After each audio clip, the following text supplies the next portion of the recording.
Okay, class, picking up where we left off. We are looking at these expressions here, and we're going to match them up to whether or not they're a monomial, binomial, trinomial, or not a polynomial at all. Okay, so we have 5x squared minus 2x plus 7. We have 3 terms, so it's a trinomial. Okay, we have x minus 7. X minus 7, we have 2 terms, it's a binomial. Next, we have negative 3x squared. Now, this is 1 term, so it's a monomial. Now, if we look here, we have 4x squared plus 2x plus 5 over x squared. Now, one thing that I need to tell you about a polynomial is typically you do not consider a negative exponent as a polynomial. And whenever you have a value in your denominator with a positive exponent, that exponent will be negative. Does everyone follow that? So this would be not a polynomial, because if you make this to, I guess if you bring this up to the numerator, this exponent will be negative. So it's not a polynomial. Now we come down here, we have 3 terms, so that makes that a trinomial. Okay, now, we scroll on to the next page. Now, we have simplifying, adding, and subtracting polynomials are done by combining like terms. Terms with the same variables and powers. Things to remember: only like terms can be added or subtracted. Unlike terms cannot be combined. Add or subtract the coefficients of like terms. The variables and powers will remain the same. So we look here. We have to combine the like terms. Now if we look here, our highest exponent here is a 3. So we might as well set this up so it will be in descending order. So we have a negative 4x cubed and a positive 2x cubed. And remember, when you're combining like terms, you look at the sign in front of the term, not behind it. So negative 4x cubed plus 2x cubed will give us a negative 2x to the third power, or negative 2x cubed. So that takes care of the x cubes. Now we look here at the x squareds. We have a negative 7x squared and a negative x squared. Now we know in front of this negative x squared it's assumed to be a negative 1. Negative 7 and negative 1 will give us a negative 8, and then that'll be x squared. Now, that's a terrible looking 8, but that's an 8. Alright, so now we took care of the x squareds. Now we do have an x left, but there's no other like term with it, so we'll bring it down.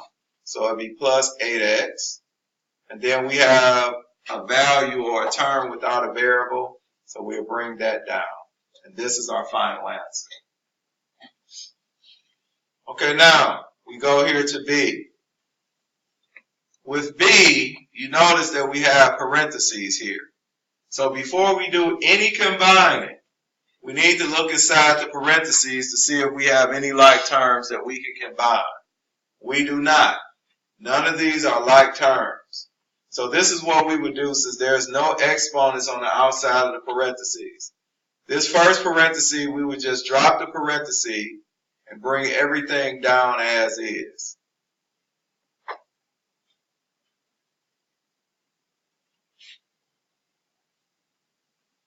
The second parenthesis, since there's a plus sign in front of the parentheses, we'll bring everything down as is with their sign.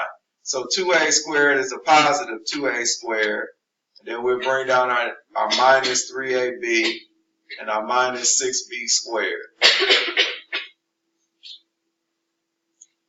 Okay, now we want to combine the like terms. Now listen, whenever you have a situation where we have singular variables and double variables, the singular variables typically goes first. And they go first by alphabetical order. So we know A comes before B. So we would do the 4a squared plus the 2a squared. which will give us 6a squared. Now the next thing, since AB has an A in it, we would bring that down before we would bring down B by itself. So we have negative 9AB minus 3AB, which will give us a minus 12AB. And last but not least, we have a positive B squared minus 6B squared, which will give us a minus 5B squared. And that is the final answer. Any questions? Okay, now we look here at C. Now the only difference between B and C is there's a subtraction sign in between the parentheses. So we start off the same. We look inside the parentheses, see if we have any like terms. We do not in the individual parentheses. Then we look to see if we have any exponents on the outside of the parenthesis. We do not. So this first parenthesis, or let me say one other thing. Aside from the exponent, we also look to see if there's any numbers in front of the parenthesis as well, which we don't have here. So then we could just drop this first parenthesis and write it down as is.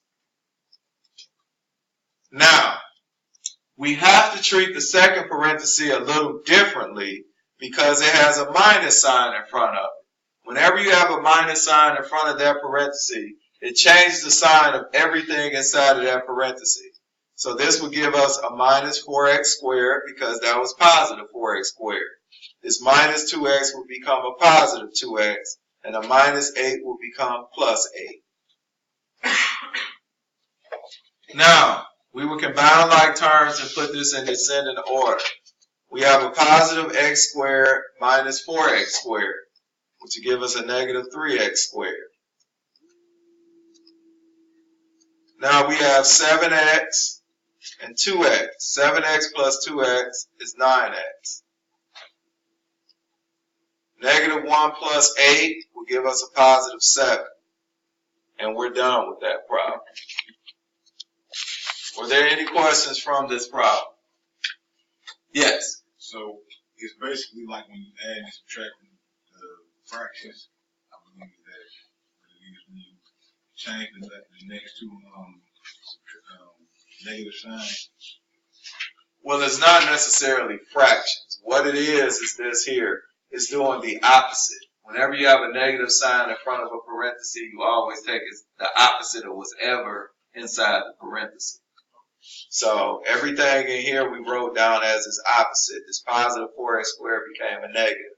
Negative 2x became a positive, and negative 8 became a positive. Okay? All right, now we go on to the next page. Now this deals with some graphing here. Now we have our polynomial function. You can read the polynomial function and quadratic function at your leisure. But it says here, it says standard form of a polynomial is a polynomial of degree 2, which is this formula here. A, B, and C are the numbers that will be in front of the variables, or C will be the constant that doesn't have a variable. Does everyone follow that? Okay, now we go here. They want us to graph. It says fill in the table, then graph f of x is equal to x squared. Now one thing I want to tell you all, or do you all remember, do you all know what f of x, h of x, and g of x actually represents? It represents y. That is correct. It represents y. So basically this is saying y equals x squared. So now, if you notice here, even though it has f of x equals x squared, you notice that it has x and y, right? So right over here next to y, put that f of x next to it to let you know that y and f of x are the same. Now, because you all have calculators, I'm not going to write all of this out by hand, but you know negative, everything that you substitute in here for x will go in a parenthesis. So negative 4 in parentheses squared will give us 16. Negative 3 in parentheses squared will give us 9. Negative 2 will give us 4. Negative 1 will give us positive 1. 0 would be 0. 1 would be 1. 2 would be 4. 3 would be 9. And 4 would be 16. Because all of these would be squared. Now, we want to graph all of this. So let's first go to negative 4 and then positive 16. Let me see, this is 12, 13, 14, 15, 16. So this is negative 4, 16. Then we have negative 3, 9. 6, 9. Okay, then we have negative 2, 4. Now if you notice here, my negative 3, 9 had disappeared, but now I put it back again. It disappeared again. So please put that in your on your notes. Okay, now we do negative 2, positive 4, which would be here. Then we add negative 1, positive 1, which would be here. Then we have 0, 0, which would be at the origin. Then we have, and that disappeared too. See if I can do it again. Okay, it disappeared. So we know what 0, 0 is. So now we do 1, 1. We go 1, 1. Then we go 2, 4. Then we go 3, 9. And 2, 4 disappeared. 3, 9. And then we would do 4, 16. And if you notice, 3, 9 disappeared here too.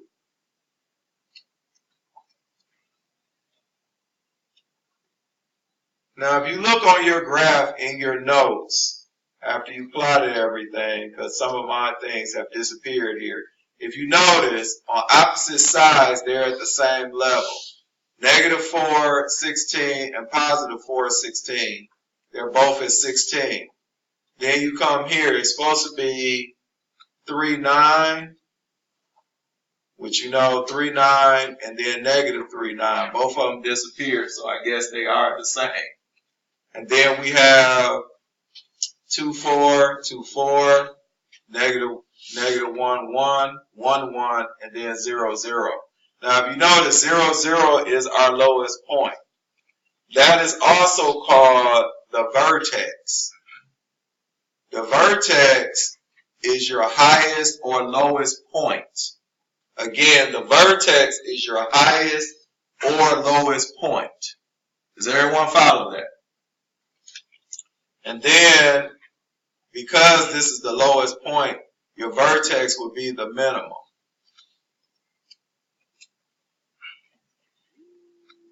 Okay, so now, that is our vertex. Our vertex is when x is 0. That is our vertex. So that is our minimum point.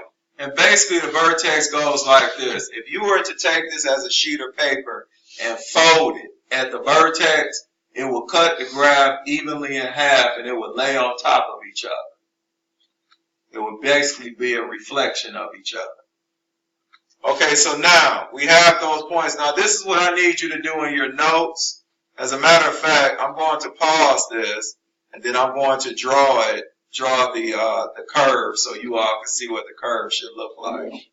Okay, class, this is a representation of the parabola. Now, of course, it's not exactly the neatest parabola and everything like that, but you all get the general idea. Okay, so now we scroll down here. It says the graph of a quadratic equation is called a parabola. Some people call it a parabola, but it's typically called a parabola. Okay, now, it says if a parabola opens upward, it has a lowest point or minimum.